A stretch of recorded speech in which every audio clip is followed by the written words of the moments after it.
to shape out down under, and the first game we'll talk about is the Eels versus the Rabbitohs, where it finished a resounding 38-0 to the Rabbitohs. Burgess with 127 metres. A couple of people got in touch on this one. Yep, Mark Butler said, a glorious couple of hours spent watching this with SLP on at the same time. Hilarious timing that it got to 38-0 as the Eels' chances were being praised. South really were sensational. The only disappointment being their break from in-goal didn't lead to a try. Eels unlucky not to score, but they were never in it. Is this also where we set off our no blowout scores in the NRL klaxon? And David Hunter can say, what can you say? I was there and I still can't believe that happened. The most inept Eels performance in 2 years, and Souths took advantage. The only highlight was Ray Stern putting Burgess on his back. Stern by name, Stern in the defensive line. Yeah, the Rabbitohs were great in this game. Like, I get, because David's an Eels fan, he'll be looking at it from how bad his own side were, but I just saw how good the Rabbitohs were in this game, and they've got something clicking. They really have. So well done to them as they sort of move towards the playoffs. Then next up on Friday, it was the Dragons 10, the Titans 14. Another win for the Titans. I think that's 2 in a row now, something like that. I don't know. It's rare. Roosters 58, Broncos 12. So we have to get that klaxon out again. Herbie Farnworth did play for the Broncos, but in a well-beaten side where the Roosters dominated this one. And then the Warriors 36, the Knights 6. So the Knights on a bit of a slide. The Warriors keeping their slim playoff hopes alive. Then the second game on Saturday was the Sharks 28, the Cowboys 12. Yeah, Carson said, Rugby League didn't deserve that on its birthday. Yeah, that is the Zinedine Zidane headbutt bon anniversaire, dropping a birthday cake on you from Family Guy. That. Then the final game on Saturday was Panthers 30, West Tigers 6. And Carsten again got in touch and said, the Battle of the Big Cats was a big cat versus a kitten in the end. Hashtag Tigers in decline. Yeah, this one didn't look like it was going to end up so one-sided as in the first 20 minutes or half an hour or so. But once the Tigers started to make the odd error, the Panthers was good enough to put loads of pressure on the Tigers, and then once they started to make errors, the pressure just told, and in the end it became really comfortable for Penrith. On to Sunday's games, the Storm 30, the Sea Eagles 6. I've no idea what happened at all in that one, but the scoreline's what you'd expect. And then the Raiders 34, the Bulldogs 20. The Raiders were trailing at half-time in this one, but came back to win. Ryan Sutton starting the game again, 149 metres. John Bateman, 5 tackles and 115 metres. George Williams had a try assist and bombed another chance for a second try assist late in the game. And Elliot Whitehead played his part too. No Thompson for the Bulldogs, but the Raiders were exceptional in the second half after being complacent in the first half, I think is the best way to put it. This was certainly more the second half as well. The first time for a while that both Williams and Whiten have played quite well, which is a promising sign for them if they can do that for a full 80 minutes. But Ryan Sutton's going really good, isn't he? He must be staking his claim now towards international recognition. If there was any games this year, he'd be in that squad, you'd think. Yeah, the virtual squad, he could be in, definitely. Yeah, he's doing his chances no harm. His former coach and the performances he's putting in, it's looking good for Mr. Sutton. Yeah. So in the standings, the Panthers are top on 29 points, ahead of the Storm on 26 and Eels on 24. The Roosters and Raiders both have 22 points, with the top 5 essentially certain of finals football now. Rabbitohs have 20 points, Knights have 19, and Sharks make up the top 8 on 18 points. The Warriors on 14 are the closest chasers. Dragons, West Tigers and Sea Eagles all have 12 points, with little chance of the playoffs. The Titans lead the Queensland League on 10 points, with the Cowboys and Broncos still on 6 points each, and the Bulldogs stay bottom on 4. Yeah, it's only a few weeks of the regular season left now, so it's looking fairly settled, isn't it, that top 8? And it also kind of feels like outside of the top 6, the Knights and the Sharks probably aren't going to... don't know, maybe test the top 6 that much when it comes to it, but we'll see. Yeah. Any predictions there, how that's going to go? No, not really. Now that you've seen a bit of NRL this year? Yeah, I must admit I've slipped off a little bit recently, so I might try and pick it up again once kids get back to school and routines start happening a bit more. Yeah. I mean, it is weird, isn't it? Like, once we've gone down from all the games on Sky to only 3 of the games on Sky, and I don't pay for the Watch NRL, I do feel a bit like less connected to it than we were when it was all we had to talk about. That's the thing, isn't it? It was all we had, so if you wanted any rugby, you had to watch it. Yeah, there you go. Well, we'll certainly talk about any fan views that we're getting on the NRL games next weekend, though, and we'll watch as much of the action as we can. But we're now going to move on to the predictions for round 11 of Super League, where we are joined by another big Rugby League birthday celebration from the last week for our predictions.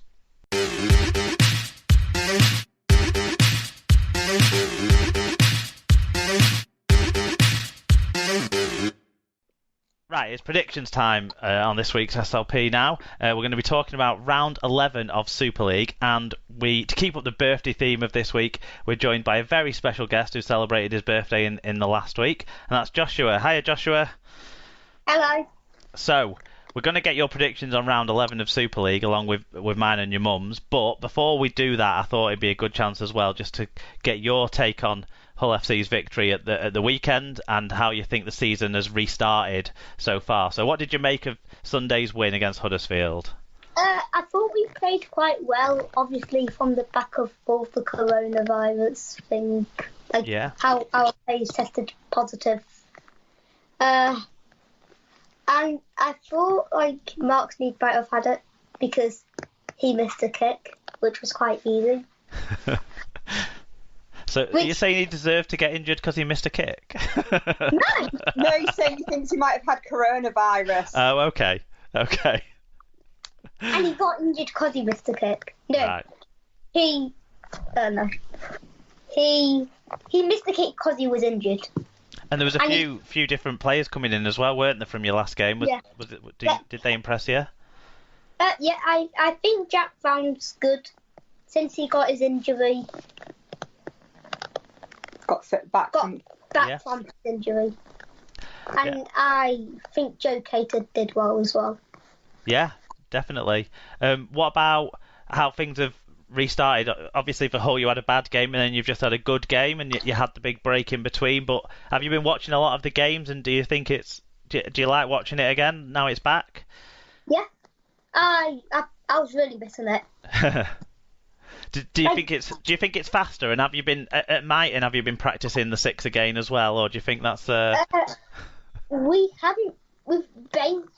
Basically today we were just passing down the line throughout the training session, but we've only just started playing as a team.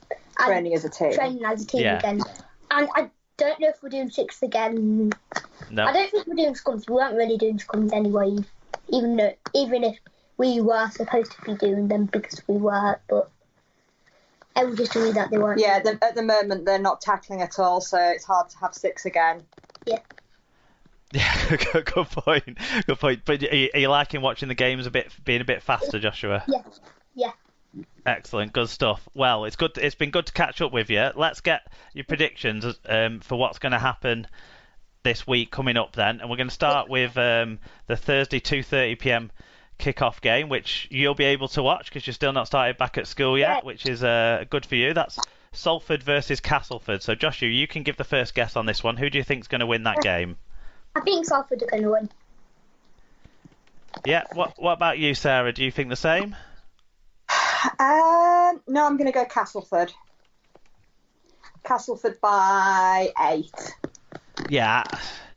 I'm going to have to go against you as well, Joshua. I think Castleford. I think they've been quite good so far. The only one question mark for Castleford, isn't it, is Jake Truman being injured.